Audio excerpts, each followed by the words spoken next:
हे viewers, next 48 hours कैसे रहने वाले हैं आपके और आपके पर्सन के बीच में, राइट? आपके पर्सन की एनर्जी चेक करेंगे, बट हो सकता है आपकी एनर्जी भी कैच हो, बिकॉज एनर्जीज वाइजा वर्जा चलती हैं टैरो में और आपकी एनर्जी भी कैच हो सकती है। सो ओपन माइंडेड होकर देखिएगा, जनरल रीड है, राइट? टाइमलेस है। सो नेक्स्ट 48 आवर्स में कैसी एनर्जी रहने वाली है मेरे व्यूअर्स के पर्सन की, प्लीज़ डिवाइन गाइड कीजिए, प्लीज़ गाइड कीजिए। Okay, last shuffle and okay, victory. Okay, beautiful. Number 28 और 10 और 1 शुरुआत करना चाहते हैं, विक्ट्री लेके आना चाहते हैं, and bottom of the deck is adjusting possibilities. Number 24 और 6 बहुत सारी तलाशेंगे पॉसिबिलिटीज़ मतलब रास्ते ढूंढना, किसी चीज़ को ओपन अप करने के, किसी चीज़ में जीत हासिल करने पे। यहाँ पे आपकी रिलेशनशिप की बात हो रही है, तो वो बहुत सारी रास्ते तलाशते हुए मुझे दिखाई दे रहे हैं। हर एक टेंजेंट से वो कोशिश करेंगे आपकी लाइफ में एंट्री करने की, इस रिलेशनशिप में जीत लाने की, विक्ट्री लाने की, इसी एनर्जी में दिखाई दे रहे हैं आपके पर्सन। अभी देख लेते हैं इस पर्सन की फीलिंग्स कैसी रहने वाली हैं आपके लिए। टैरो डेक से देख लेते हैं इस पर्सन की फीलिंग्स मेरे व्यूअर्स के लिए कैसी रहने वाली हैं। ओके, ओके, कार्ड खेल गया है। नंबर 21 वर्ल्ड का कार्ड आया है। So number 3 and number 21 could be significant हो सकते हैं। ओके, मुझे लगता है कुछ पुराना ख़त्म होकर, कंप्लीट होकर एक नई चीज़ शुरू होगी जो आप दोनों की ज़िंदगी में एक सेलिब्रेटिंग मोमेंट लाएगी। And 6 of air is in reverse. So yes, ये पर्सन आपके पास वापस लौटते हुए मुझे दिखाई दे रहे हैं। आगे नहीं बढ़ पा रहे हैं जहाँ पे ये बढ़ रहे थे, जहाँ पे बढ़ के इनको लग रहा था कि इनको रिलीफ रहेगा, हो सकता है आपको छोड़कर आगे बढ़ने की कोशिश इन्होंने पीछे पास्ट में की थी, बट अभी तो कुछ और ही चीज़ें दिख रही हैं। 2 of fire, Gemini, Libra, Aquarius and Aries, Leo, Sagittarius. Number 2, number 6, number 21 और 3। What else? ट्रू फीलिंग्स क्या है? 9 of fire, right? And bottom of the deck is 10 of earth, Taurus, Virgo, Capricorn and Aries, Leo, Sagittarius. So अगर इस person की बात करें तो ये पर्सन कोई पुराना साइकिल जो आप लोग के बीच में चलता आ रहा है, रिपीटेडली चलता आ रहा है, ऑन एंड ऑफ, उसका एंड करते हुए मुझे दिखाई दे रहे हैं, कंप्लीट करते हुए दिखाई दे रहे हैं उस साइकिल को। एक काइंड ऑफ अकम्पलिशमेंट इस पर्सन को चाहिए, इनको रिजल्ट्स चाहिए, इनको विक्ट्री चाहिए, जिसके लिए ये अब प्लानिंग करते करते प्लानिंग करना और उसमें स्टक होना, उससे एक स्टेप आगे बढ़ना चाहते हैं। बिकॉज 10 ऑफ अर्थ का कार्ड आया है, तो ये एक सक्सेस, रिकग्निशन चाहते हैं इस रिलेशनशिप में, अपने तरफ से इस रिलेशनशिप को प्रोटेक्ट करना चाहते हैं, प्रॉस्पेरिटी लेके आना चाहते हैं, ग्रो करना चाहते हैं इस रिलेशनशिप में, तभी विक्ट्री का कार्ड आया है। सो बहुत प्रैक्टिकली सोचते हुए मुझे दिखाई दे रहे हैं, एक फ्रेश बिगिनिंग करते हुए मुझे दिखाई दे रहे हैं, क्योंकि कहीं ना कहीं आप उनकी दुनिया हो।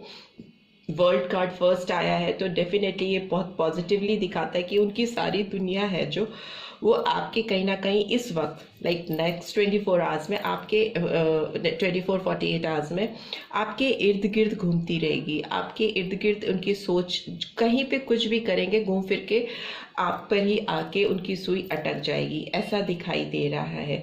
और ये आपकी तरफ मूव करना चाहेंगे, आपकी तरफ बढ़ना चाहेंगे, पास्ट इश्यूज को ख़त्म करना चाहेंगे, उसके लिए ये पर्सन एक्शन लेने की तरफ बढ़ते हुए मुझे दिखाई दे रहे हैं, तैयार होते हुए दिखाई दे रहे हैं, पॉसिबिलिटी सीख करते हुए दिखाई दे रहे हैं कि कैसे कौन सी ऐसी चीज़ या कोई कौन सी ऐसी अपॉर्चुनिटी इनको मिल जाए जिससे ये आपके संभव हो सके इनका आपकी ज़िंदगी में एंटर करना, घुसना, और उसके लिए ये अपने आप को प्रिपेयर करते हुए दिखाई दे रहे हैं, प्लानिंग करते हुए दिखाई दे रहे हैं। ये कार्ड एक्सप्लेन कर लेते हैं, वर्ल्ड का card. Okay, 6 of air, magician and 2 of fire, 5 of wands and king of swords, and bottom of the deck is 2 of pentacles.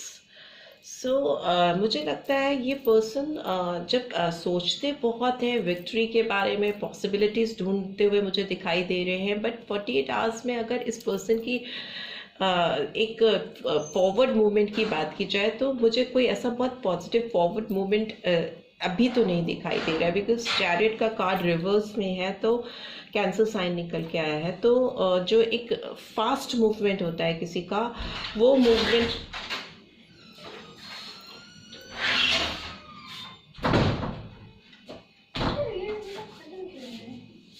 जो फास्ट मूवमेंट होता है किसी का, बहुत एक तेजी से जो बढ़ना होता है, वो मुझे नहीं दिखाई दे रहा है। वो काफ़ी स्लो दिख रहा है या अटका हुआ सा दिख रहा है। ऑल्दो मैजिशियन का कार्ड आया है तो डेफिनेटली मैनिफेस्टेशन चल रहा है इनका, तरीके सोच रहे हैं, उपाय सोच रहे हैं, और मैजिशियन हार नहीं मानता, क्योंकि उसके पास अगर टैरो डेक में बात की जाए तो फर्स्ट कार्ड होता है मैजिशियन का, और बहुत पावरफुल कार्ड होता है जिसमें वो सारे सोर्सेस लगा देता है, एयर, वाटर, अर्थ, पेंटिकल्स, सारी एनर्जीज लगा करके किसी चीज़ की ओर बढ़ना, किसी चीज़ को हासिल करना, सारे सोर्सेस लगा देना।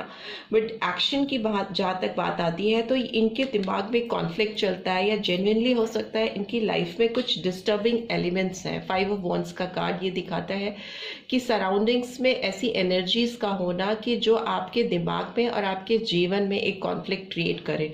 इस रिलेशनशिप में मुझे लगता है कि कुछ लोग प्रॉस्पेरिटी नहीं आने देना चाहते हैं, इनका आपकी तरफ मूवमेंट बढ़ने में रुकावट क्रिएट करते हैं, इनको डाउटफुल कर देना, इनके दिमाग में जो भी पास्ट इश्यूज रहे हों आप दोनों के बीच में, उसको फिर से जगा देना, तो जिससे ये पर्सन जगल करने लगते हैं, दो चीज़ों के बीच में अटक जाते हैं, इनकी होप टूटने लगती है। स्टार कार्ड रिवर्स में आया है, सजिटेरियस एक्वेरियस साइन, तो फिर ये पर्सन जगल करने लगते हैं, दो चीज़ों के बीच में फंस जाते हैं। उसमें लोगों की इंटरफेरेंस हो सकती है। ये लोग वो लोग हो सकते हैं जिनकी वजह से आपकी रिलेशनशिप ख़त्म हुई या आपकी रिलेशनशिप में ब्लॉकेज आई, आप दूर हुए, वो अभी भी इस पर्सन की लाइफ में है, अभी भी इंटरफेरेंस है, अभी भी कॉन्फ्लिक्ट क्रिएट करने में बहुत इंपॉर्टेंट रोल प्ले कर रहे हैं। King of swords is in reverse, तो ये पर्सन बहुत क्लैरिटी नहीं ला पा रहे हैं, ऑल्दो कोशिश कर रहे हैं चीज़ों को सॉर्ट आउट करने की, but it's in reverse. So clear thinking नहीं होना, क्लैरिटी ऑफ थॉट कहीं ना कहीं मिसिंग है, एकदम स्पष्ट नहीं है इनकी लाइफ में डिसीजन मेकिंग। सो ये दिखाई दे रहा है। बट अगर ये पर्सन ईगोइस्टिक थे इस रिलेशनशिप में, इन्होंने ईगो से, घमंड से, गुरूर से काम लिया था, तो वो कहीं ना कहीं ख़त्म होता हुआ दिखाई दे रहा है। सॉफ्ट होते हुए, हम्बल होते हुए दिखाई दे रहे हैं, घमंड ब्रेक होता हुआ दिखाई दे रहा है। बट जहाँ तक क्लैरिटी ऑफ थॉट है वो अभी बहुत प्रिसाइज नहीं है, बहुत प्रिसीजन में नहीं दिखाई दे रहे हैं ये पर्सन, राइट। सो देख लेते हैं आपके लिए इस पर्सन के मैसेजेस क्या हैं, कौन से मैसेजेस चैनल हो रहे हैं इस पर्सन के आपकी तरफ। कुछ तो कहना चाहते होंगे, वो देख लेते हैं। You never give up on me, इनको लगता है कि आप कभी इन पर गिव अप नहीं करते हो, मतलब इनको कभी छोड़ते नहीं हो पूरी तरीके से, कहीं ना कहीं आप इनको इनकी ज़िंदगी में शामिल हो, और इनको आपने मतलब मेरे व्यूअर्स ने अपनी ज़िंदगी में शामिल किया हुआ है। You make me laugh constantly, आप इनकी ज़िंदगी में खुशियाँ लेके जाते हो, इनके चेहरे पे हंसी लेके आते थे। You do things to make me happy, तो आप ऐसी चीज़ें करते हो या करते थे जो इनको खुश करती थी, खुशी देती थी। You and me deal with every situation well, तो उनको लगता है आप दोनों मिलके सारी सिचुएशंस अच्छे से हैंडल कर सकते हो।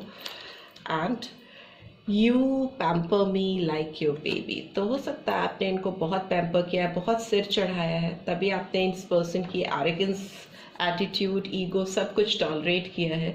तो अब ये मिस करते हैं कि आपने इनको इतना पैम्पर किया था। यू आर जेन्युइन, तो उनको लगता है आप बहुत जेन्युइन पर्सन हो, आप कोई फेक पर्सन नहीं हो, बहुत रियल पर्सन हो।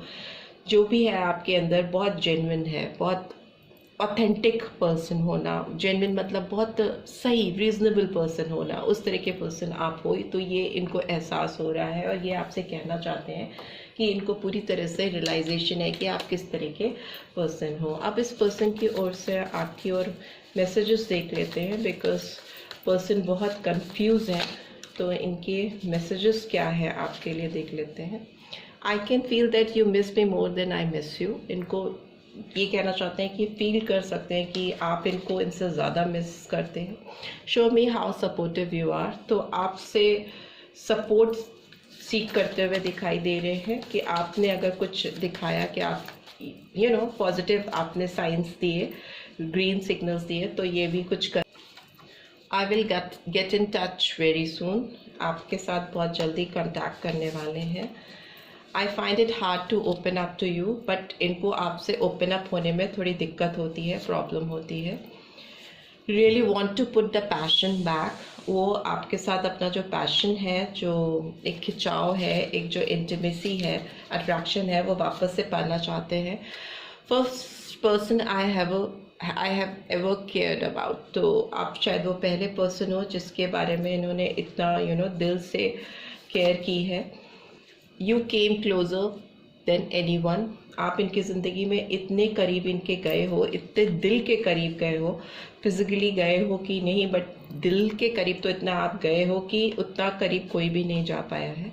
आई am eager to take action, yes this person is very eager, बहुत डेस्परेट है। अगर लोग इनको कंफ्यूज कर रहे हैं और अभी ये डावाडोल स्थिति में है, तो they will make out a way to reach out for you, definitely action लेंगे। And I am pausing to get a better look at things, तो ये पॉजिंग मोड में इसलिए है, पॉजिंग मोड मतलब एक रुकी हुई स्थिति पे इसलिए है क्योंकि वो चीज़ों को बेहतर तरीके से समझना चाहते हैं। ओके, जो लोग कंफ्यूजन क्रिएट कर रहे हैं उनको उस कंफ्यूजन को सॉर्ट आउट करना चाहते हैं। It's time for us to come together, तो उनको लगता है कि ये टाइम है कि आप दोनों को एक दूसरे के पास अब आ जाना चाहिए, बहुत वेटिंग हो गई। And I am not ready for you, I would only hurt you now. एक तरफ तो लग रहा है कि इन दोनों को, आप दोनों को वापस से एक हो जाना चाहिए, एक साथ हो जाना चाहिए, बट अगले ही पल तभी 2 ऑफ पेंटिकल्स का कार्ड है। ये इनको लगता है कि नहीं, ये अभी पूरी तरह से रेडी नहीं है। अगर ये अभी फिर आपकी ज़िंदगी में आएंगे तो ये आपको हर्ट कर सकते हैं फिर से। And finally I love you so I set you free, so ये आपसे बहुत प्यार करते हैं और आपको हर्ट नहीं करना चाहते। तो मे भी हो सकता है इसीलिए ये पर्सन आपको अभी इन्होंने एक फ्री जोन पे रखा हुआ है, कंट्रोलिंग इश्यूज बिल्कुल नहीं ला रहे हैं, बल्कि शांति से इस रिलेशनशिप को टाइम दे करके इस पे काम करना चाहते हैं।